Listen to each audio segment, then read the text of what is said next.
అల్లూరి సీతారామరాజు జిల్లా పాడేరు ఘాట్ రోడ్లో sub contractor Sridhar మృతికి కారకుడైన గిరిజనుణ్ణి పోలీసులు పట్టుకున్నారు.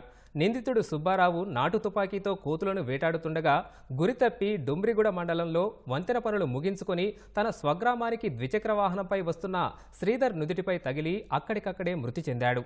మృతుడి పోస్టుమార్టం కోసం ఆసుపత్రికి తరలించారు. శ్రీధర్ నుదిటిలో పిల్లెట్టు ఉన్నట్లు వైద్యులు గుర్తించారు. పోలీసులు ఆ దిశగా విచారణ కొనసాగించి నిందితుడిని పట్టుకున్నట్లు ఎస్పీ ధీరజ్ వెల్లడించారు.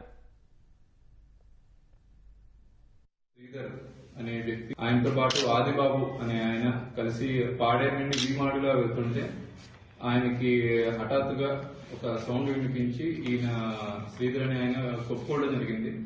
చెవి పైన ఎడం వైపు చెవి పై నుండి ఒక హోల్ కనబడిందండి.